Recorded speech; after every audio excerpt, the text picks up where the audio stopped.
Do you have a hard time asking for help or feel uncomfortable receiving support even when you're exhausted and someone else is happy to help? You might see it as a badge of strength to try to do it all yourself, but it's actually the empath shadow of hyper independence. In this video, I'll show you why it happens and how to heal it so that you can receive deeply and wholly and give without guilt. I'm Monica of Monica Gold Soul, and I help sensitive, empathic women break free from painful patterns like toxic relationships, people-pleasing, and self-doubt, and heal old wounds so that you can step into a life of safety and self-love, and really everything in your life begins to shift when you do this deeper healing work. So if that's you, make sure to subscribe to my channel. I just released a inner child healing bundle, which is a powerful meditation that takes you from thinking about some sort of a trigger in your life today, tracing that back to a wound in childhood, the original wounding that occurred, and really going back in time to give that inner child version of you exactly what they needed so that that deeper healing can occur and a really deep rewiring happens in your brain, in your body. And then after you come back out of that meditation, you'll be really amazed to see how your life begins to shift in powerful ways. So that bundle includes the meditation, the journey. It's an audio file that you listen to, and then it also includes a PDF guidebook for integration support afterwards. You can find all of that info in the link below the video here.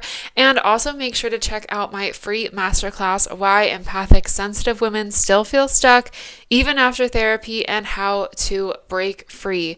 In it, I walk you through my roadmap for how to break free from painful patterns like toxic relationships and people-pleasing and self-doubt, even if you've been in therapy and that hasn't really helped you break free. In this masterclass, you'll learn my step-by-step process for how to break free. So make sure to check those out. Now back into today's video. After years of overgiving and being disappointed by how others showed up for me, I swung the other way and I decided that I was going to try to do it all myself. And in a lot of ways, this wasn't necessarily a conscious thing that I was aware of. In some ways it was, but in a lot of ways it wasn't.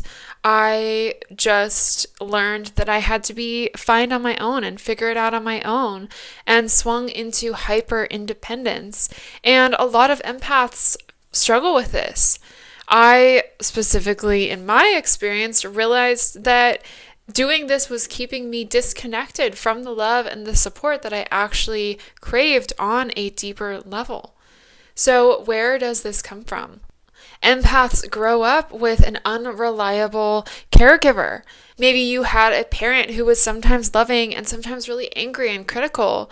So you learned that you can't reliably depend on them for a source of love and safety. So you learned that I can only depend on myself. And then after repeated disappointments in adulthood of people not being able to show up for you in the ways that you need or deserve, that belief then gets hardened in, right? That wiring gets even deeper ingrained in those neural pathways of that hyper independence being the way that we learn to function. The idea that I don't need anyone else and I'm always let down by others really deepens in that I can only depend on myself. And it becomes a shadow opposite of codependence. Instead of clinging on to, we reject connection altogether and go the hyper independent side. And this leaks out in ways like refusing help even when you're overwhelmed, or downplaying your needs, saying like I'm fine even when you're not, or just not having any needs, or pretending like you don't, or secretly resenting others for not supporting you the way that you want, even though you don't know how to or never actually ask them directly and let them in on what you want. So, how do we heal this? Well, the first step is to realize that hyper independence isn't true strength. It's a survival response that once protected you. And as human beings, we need love and connection from the people in our life, the safe people in our life. And in the spiritual community, you'll often hear that everything you need can come from within. And that can be true to a certain extent. And it often bypasses the fact that we are human beings, and human beings are social species, and we need love and connection from others in order to live truly fulfilling lives. And hyper independence only keeps you disconnected from others and in survival mode, carrying everything by yourself. The second step is to practice receiving. To let yourself accept receiving. Practice, accepting small offers and really letting it sink in. Accepting help from safe people, even if it feels uncomfortable at times. It helps if you're specific about what you want and allow them to show up for you in the ways that you need. And if they can't show up for you in the ways that you need, to know that there is very likely, almost guaranteed, that there's someone else out there who can and wants to show up for you in the ways that you need. Receiving doesn't make you weak. It actually makes your giving more sustainable. And people generally feel really good about helping others and want to step up and help you. And so somebody else, asking to help you and then you going, oh, no, I'm okay. That actually can make the other person be like, oh, okay, well, I genuinely wanted to help and they don't want it. And okay. So really you're feeling guilty about accepting help that oftentimes the other person wants to be giving. Otherwise they wouldn't be offering or saying yes. We can trust other people to have their own boundaries. And we can trust other people to hold those boundaries. Even when we start sharing our needs honestly and asking for what we need with safe people, we can trust that they'll show up in the ways that we need when they have the capacity to, and they'll hold their boundaries when they don't have the capacity to.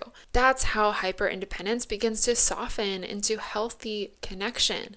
When you integrate this shadow, it transforms into healthy interdependence. Instead of trying to push away others, you can learn how to have healthy interdependence, healthy relationships with others, and realize that you don't have to carry it all alone. You were never meant to carry it all alone.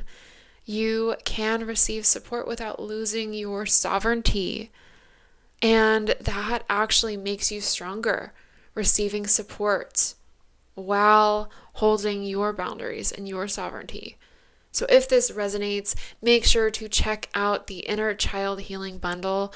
Really, inner child work is so important for healing anytime we're talking about shadows. And also make sure to check out that free masterclass. Inside, I show you how to heal survival patterns so that you can finally feel safe to receive. Make sure to check it out at the links below, and I'll see you next time.